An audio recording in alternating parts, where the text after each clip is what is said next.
Bueno, 21 grados la temperatura a esta hora en Montevideo. Las cosas que tienen estas pequeñas pausas que tiene nuestro programa, ¿no? Que nos permite reacomodar un poco acá el escenario, pero además es una pena que ustedes no hayan podido ver el encuentro entre nuestro siguiente invitado, a quien ya vamos a recibir, Diego O'Neill, presidente de las cámaras empresariales. ¿Cómo le va, O'Neill? ¿Todo bien? Muy bien, un gusto estar Bueno, con y yo les ustedes. decía, ustedes se perdieron este encuentro con Juan Castillo, que va a ser seguramente un interlocutor con el que tendrá que dialogar mucho en los próximos meses. ¿Cómo estuvo ese encuentro con Castillo? ¿Ya arreglaron reunión? Quedó planteado. ¿Quedó planteado? ¿Cuándo se juntan? Bueno, en estos días probablemente. Estos días. Sí. Estuvo viendo algo. ¿Qué le pareció Castillo? ¿Qué le parece Castillo como ministro? No, Castillo es una persona que ya dejó el movimiento sindical hace alrededor de 15 años. Tiene una dilatada trayectoria política, digamos, ¿no? Es un dirigente político, ha sido senador, secretario general de su partido. Está dentro de las posibilidades que en la medida que es integrante del Frente Amplio asuma una cartera, en este caso la de trabajo. Nosotros tenemos confianza en que va a ser un ministerio equilibrado, más allá de las posiciones ideológicas que cada uno pueda tener. Cuando se asume una responsabilidad como esta de conducir un ministerio, hay que obviamente gestionar la globalidad de los temas y atender las distintas posiciones y creo que va a ser un ministerio. ¿Le generó inquietud el encuentro que tuvo con el PIT-CNT? Yo le preguntaba si era una señal, que él quería dar una señal. Dijo que simplemente fue a saludar a lo que es su raíz, porque él surge del movimiento sindical. ¿Eso generó cierta inquietud a nivel empresarial? Bueno, no puedo hablar con carácter general. Está bien. En lo personal, no. ¿Escuchó lo que planteaba recién respecto a la reforma de la seguridad social que dejó el actual gobierno? Esa cuestión vinculada a que todo se cargó sobre los trabajadores, que habría que bajar la edad jubilatoria, que el país se enriqueció pero la distribución no fue tan proporcional a toda la sociedad. ¿Qué reflexiones surgen en torno a eso, O'Neill? Digo, hay temas que tienen que ver con la ley y otros que no. En el mundo la edad de jubilación se ha aumentado paulatinamente. Hace poco leíamos que en China también aumentaron la edad de jubilación. O sea, esa es una realidad que responde a la demografía actual, parece, ¿no? En nuestro país todos sabemos que eso está muy acentuado, que somos un país envejecido, que tenemos cada vez más pasivos con menos activos. La esperanza de vida ha aumentado mucho. Uruguay tiene niveles de esperanza de vida del primer mundo, pero también tasas de crecimiento de la... Recién dejaba por lo menos una consulta para las cámaras empresariales y tenía que ver con ¿se retiene a un trabajador hasta los 65 años? ¿Se toma un trabajador de edad avanzada o no por parte de las empresas? Sí, ahí hay dos excepciones que la ley prevé. Uno es la construcción, que se siguen jubilando a los 60 años, otro es el agro, que también se siguen jubilando a los 60 años. Esa pregunta también la podemos hacer para los 55, para los 58. Ese es un problema que existe en la sociedad, eso lo sabemos, no lo vamos a desconocer, pero que me parece que tampoco se resuelve simplemente con fijar la edad de jubilación más abajo, porque deberíamos bajar capaz que a los 50, porque capaz que a las personas ya mayores de 50 también les cuesta conseguir trabajo. Pero en caso ¿es viable que sea voluntario, por ejemplo, la edad de retiro? Que no sea obligatoria a los 65, sino voluntaria, por ejemplo. El tema es cómo se financia, ¿no? En el Uruguay la edad promedio de retiro no son los 60, es un poco más, son los 62, 63. No hay mucha diferencia con los 65 que se plantean. El tema es encontrar, que creo que es una de las razones fundamentales por las que se hizo la ley, encontrar la forma de financiamiento para esa menor edad de retiro. O sea, creo que la ley lo que buscó precisamente es contemplar todas esas cosas y, bueno, el aumento de la edad va en esa dirección.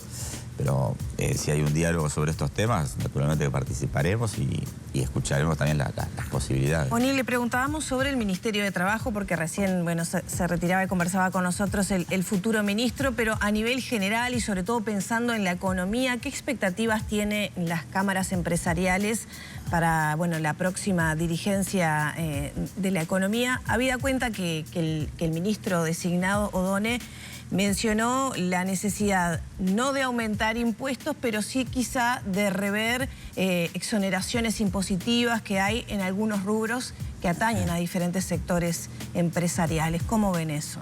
Sí, a ver, primero en términos generales, nosotros creo que la agenda de crecimiento económico que tiene planteado el Frente Amplio, podemos encontrar muchas coincidencias. La designación de O'Donnell como ministro de Economía también es una cosa que vemos con buenos ojos. Es un técnico muy calificado, ha trabajado mucho con el sector privado también, o sea, creo que es una buena designación. En particular, el tema impositivo habrá que ver qué es lo que se propone. Por el lado de las exoneraciones fiscales, lo que se llama el gasto tributario que la DGI calcula, hay una cantidad de incisos donde se va ese gasto tributario. Nosotros, por ejemplo, en los instrumentos de promoción de la inversión, como la ley de inversiones, lo que se conoce como la COMAP, y la ley de vivienda promovida, entendemos que son herramientas importantes que deberían mantenerse, quizá con algún ajuste reglamentario, pero que han sido muy buenas para el dinamismo de la inversión y que deberían mantenerse.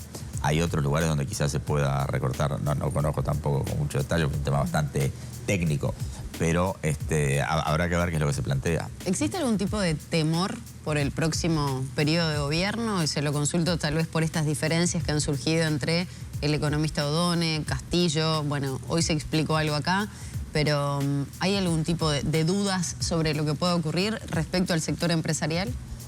No, indudablemente el Frente Amplio tendrá que gestionar sus diferencias internas y lograr una posición sobre los distintos temas. Pero creo que eso también es un poco las características de una coalición grande, como también un poco puede haber pasado con la coalición republicana. Quizá en los temas donde encontramos menos sintonía, cuando también nos reunimos antes de las elecciones y les presentamos el documento que habíamos elaborado desde la Confederación, fue, por un lado, sí, nosotros entendemos que es necesario reducir el peso del Estado, y ahí creo que no va a haber demasiadas coincidencias.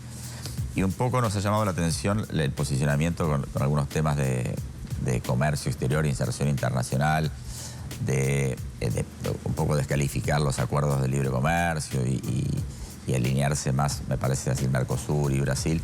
Eso nos sorprendió un poco, quizá no es pero habrá que ver también cómo se va dando a lo largo del periodo. Ahora vamos con eso, pero le quería preguntar puntualmente por algo que tengo la sensación él también se puede instalar sobre la mesa próximamente, que es, porque incluso hoy aparece en la prensa y que el PIT-CNT lo va a discutir, es la ocupación de lugares de trabajo. Recién Castillo decía, bueno, vamos a escuchar a todas las partes. El PIT-CNT de alguna manera está promoviendo de que se reanalice la reglamentación de la ley que establece justamente la prohibición. Para ustedes, ¿cómo ha sido el funcionamiento de lo que fue la LUC y su reglamentación? ¿Y qué expectativas tiene de eventualmente cambios en esta materia? A ver, esas disposiciones que están en la LUC creo que le dieron seguridad jurídica a la actividad y que nosotros entendemos que sería bueno mantenerlas. Tanto la no ocupación, digamos, de los centros de trabajo, como la libertad de los no huelguistas al trabajo, como la libre circulación, en fin, todas esas cosas nos parece que son cosas positivas, que de nuevo le dan seguridad jurídica a la actividad y que sería deseable mantenerlas. Creo que ha funcionado bien, que tampoco es cierto que tampoco las ocupaciones eran un día sí y otro también, ¿no? Las ocupaciones no eran una cosa permanente, antes de la LUC me refiero. Pero igual nos parece que estas disposiciones son disposiciones, de nuevo, de seguridad jurídica que sería deseable que se mantengan. ¿Sería un retroceso modificar algo en este sentido? Según nuestra visión, sí. O'Neill, ¿qué pasa con los sectores que, sobre todo en este periodo con diferencia sustantiva con Argentina, se vieron afectados, ¿no? En algún momento se planteaba desde la Cámara de Comercio y Servicios. ¿Eso se ha ido acomodando? ¿Qué reclamo va a haber también al próximo periodo de gobierno? ¿Situaciones especiales que hay que atender dependiendo del sector? Sí, bueno, hay preguntas que son más indicadas para los presidentes de las cámaras sectoriales, que son los que manejan la... No, pero de repente a nivel de la Confederación pueden tener claro qué sectores se están viendo afectados por estos tiempos, digamos. Bueno, la brecha cambiaria se viene corrigiendo rápidamente. Ahora, ayer veía un informe que decía de que hoy la diferencia es de un 22%, cuando fue 150%, ¿no? Entonces, también se espera una temporada turística muy buena, con mucha llegada de argentinos, precisamente porque la brecha se redujo y porque el salario en dólares de los argentinos ha aumentado. Entonces, esa es una cosa que creo que se ha disipado. Incluso la expectativa es que Argentina en los próximos tiempos un poco sea un impulso para la economía de nuestro país. Pero bueno, después ahí sí, cada sector tiene sus problemáticas, sus particularidades y eso habría que analizarlo. En ese documento que elaboraron en medio de la campaña electoral la Confederación para llevar a los candidatos, se mencionaba justamente el tema del atraso cambiario. Eso se viene corrigiendo de alguna manera por las variaciones internacionales. ¿Ustedes ven positivo ese cambio a nivel del dólar? Bueno, indudablemente que para el sector productivo este aumento del dólar es positivo. Las razones aparentemente son exógenas, como la mayoría. El problema del atraso cambiario es un problema recurrente en nuestro país, al menos en este siglo XXI. Y ahí nosotros lo que sí decimos también que uno de los temas estructurales que están detrás del atraso cambiario es el déficit fiscal, y que es un tema que hay que atacar con fuerza porque no podemos mantener un déficit fiscal como el que tenemos hoy. Castillo mencionaba recién que una de las prioridades es abordar ese 500.000 de uruguayos que gana 25.000 pesos o menos. ¿Ven viable una negociación que genere un incremento salarial a esos sectores desde los empresarios? ¿Lo ven viable? Naturalmente que la cantidad de uruguayos que tienen ese tipo de remuneración no es una buena cosa, preocupa, hay que tratar de solucionarlo. Hay que ver cómo están distribuidos a lo largo de toda la actividad económica, dónde están esas personas. Digo, hay sectores que tienen salarios muy por encima de eso. El mínimo salario en la construcción, por ejemplo, está capaz que 3 veces por encima de los 25.000 pesos o 2 veces y pico. Entonces hay que ver dónde están esos casos, esos trabajadores, y trabajar en esos sectores. Le quería consultar respecto a la reducción de la jornada laboral, que también fue un tema que abordábamos con el futuro ministro de Trabajo. Está presente también el avance tecnológico. Uno va a un supermercado y ve, ¿no? Cada uno se pesa su fruta, su verdura, ahí ya no hay personal, en las cajas cada vez hay menos. Entre todo eso, ¿se puede pensar de alguna manera en que los trabajadores cumplan con menos horario formal y de alguna manera ese avance tecnológico y los empresarios puedan aportar algo más en esa línea para compensar entre la productividad, el horario de trabajo y que no haya pérdidas económicas? Sí, ahí me parece que hay 2 temas, ¿no? Uno es el impacto de los avances tecnológicos en el mundo del trabajo, que indudablemente es importante, pero que nosotros no creemos tampoco que sea el fin del trabajo, ¿verdad? Bueno, pero hay puestos que ya no existen más. Hay puestos que ya no existen, pero sin embargo en estos últimos años el empleo se han generado 100.000 nuevos puestos de trabajo. Es decir, el empleo no está con indicadores malos, sino que está con una desocupación de las más bajas de los últimos tiempos. Entonces, nos parece que hay que apuntar a los cargos que sí tienen calificación, por eso hay un trabajo importante en capacitación de los trabajadores, en el que el sector empresarial tiene un rol importante a jugar. Pero después la discusión de la reducción de la jornada laboral me parece que pasa por otro lado. Creo que entendemos nosotros que en el Uruguay de hoy que hay una prioridad de apuntar al crecimiento económico, apuntar al aumento de la producción, al aumento de la productividad, y que una reducción de la jornada laboral iría en dirección contraria. De todas maneras, hay sectores donde esto se ha procesado en la negociación colectiva, se puede seguir procesando. No nos parece conveniente en este momento una solución legislativa que reduzca la jornada laboral con carácter general para todos los sectores. ¿Cree que sí puede haber negociaciones a nivel del Ministerio de Trabajo donde determinados sectores pueden ir en esa línea, que vaya siendo paulatino, digamos? Digo, hay sectores que ya lo han hecho. No, pero que se pueda seguir avanzando en esa línea. Sí. Como ya se ha hecho, se puede seguir avanzando. Oril, para José y María que nos están mirando, ¿no? Si le preguntan, el sector empresarial, teniendo en cuenta que va a ser Yamandu Orsi presidente, que O'Donnell va a estar a la cabeza de economía, y en un mundo que cada vez se cierra más, con mayor proteccionismo, con Trump en Estados Unidos, ¿qué 5 años nos esperan? ¿El empresariado uruguayo qué dice? Es una buena y difícil pregunta. A ver, el empresariado es positivo y optimista por naturaleza, ¿no? Uno para emprender, para ir adelante con una empresa, tiene que tener un espíritu de riesgo, de optimismo también. Entonces, indudablemente estamos en un mundo incierto, muy incierto, con muchas cosas que no vamos a a detallar. Y que nos puede condicionar fuerte porque Uruguay depende mucho de las condiciones externas. Pero nosotros somos optimistas también que hay oportunidades. El acuerdo que se acaba de aprobar, no es la palabra, pero de cerrar con el texto con la Unión Europea, en la medida que se concrete de cada un año y medio, lo que lleve, va a ser una cosa muy importante para el país, no solo en la apertura de la evaluación de nuestros productos, sino también en las inversiones que se puedan radicar en Uruguay, en la incorporación de las cadenas de valor con sede en Uruguay. O sea, nos parece que esa es realmente un antes y un después en muchos aspectos. Nos parece que ese es un camino que hay que insistir, a pesar de que el multilateralismo está cuestionado, sí. Sigue habiendo oportunidades, estamos a la puerta de ser considerados para la incorporación al Transpacífico. El embajador de China el otro día decía, China quiere hacer un acuerdo comercial con Uruguay, entonces hay que aprovechar las oportunidades que se presenten. Y en ese sentido, ¿qué se le pide al nuevo gobierno desde los empresarios? Nosotros entendemos que la línea que siguió esta administración de buscar una flexibilización del Mercosur era la línea que había, o sea, la compartimos. No habría que abandonarla, máxime que ahora tenemos un presidente argentino que también está hablando en el mismo sentido, entonces las fuerzas se equilibran dentro del Mercosur. No es sencillo poder concretar estas cosas que estoy diciendo, pero nos parece que es una línea que no habría que abandonar. Eso sería importante. Sí, tenemos el contrapeso en todo caso para esa pretensión de la postura de Brasil, ¿no? Claro, sin duda, pero digo, al tomar Argentina esta postura puede ser que las cosas se mueran. Después hay otras cosas que hay que hacer internamente y que no hay que seguir postergando. A ver, ¿cuál? Odone ha hablado de desburocratización, de desregulación. Nosotros también hablamos de reducir el peso del Estado.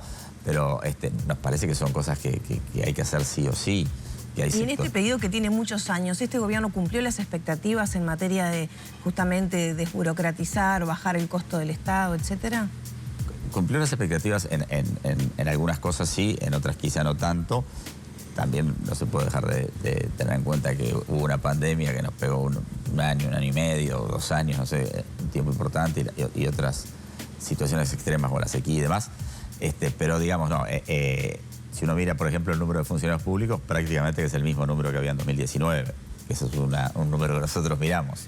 Y que es, ¿por qué hablamos de esto? Porque, por ejemplo, si uno mira, ahora que tenemos el censo de 2023, el censo de 2011 y el censo de 2023, mientras la población prácticamente no crece o crece menos del 1%, los funcionarios públicos crecieron un 15%. Entonces, no parece muy lógico. Es cierto que hay sectores como la educación donde puede ser necesario aumentar por las escuelas de tiempo completo, por un montón de cosas, pero en otros sectores también sería... Cuando usted dice peso del Estado, ¿se refiere fundamentalmente a esto, a la cantidad de funcionarios públicos que tiene el Estado? Eso es una de las cosas. El gasto público en su conjunto es lo que habría que reducir. Ahora, reducir el gasto público sin reducir en el tiempo, obviamente, esto no se hace un día para el otro. La plantilla de funcionarios nos parece que no es muy realista, pero lo que sí hay que reducir es el gasto público. ¿El gasto público a nivel de salarios para No, a nivel de funcionarios? salario no, el gasto público en su conjunto. Y en lo que tiene que ver... ¿Y de dónde cree que se pueden hacer recortes para gastar menos a nivel del Estado? Porque ahí, por ejemplo, entran políticas públicas, políticas sociales, atención a primera infancia, salud. Sí, pero también, por ejemplo, se produce cemento Portland perdiendo 20 millones de dólares por año. Bueno, eso es un gasto. Por ahí debería ser el recorte del gasto. Ese sería una. Nosotros lo que decimos de que también habría que pensar en una política de reducción de la plantilla de funcionarios públicos, porque allí nos parece que hay una parte importante del gasto y que está sobredimensionado, que está excesivo. Además de que el Estado paga muy bien, lo que no es la palabra, paga por encima del mercado los cargos de baja calificación y paga por debajo del mercado los cargos de alta calificación. Entonces, le cuesta mucho retener un profesional calificado, pero paga por encima del mercado los cargos administrativos y demás. Entonces, ahí también nos parece que hay espacio para mejoras. Bien. Diego O'Neill, presidente de la Cámara, de la Confederación de las Cámaras Empresariales, le agradecemos estos minutos acá con nosotros. Con mucho gusto, gracias a ustedes.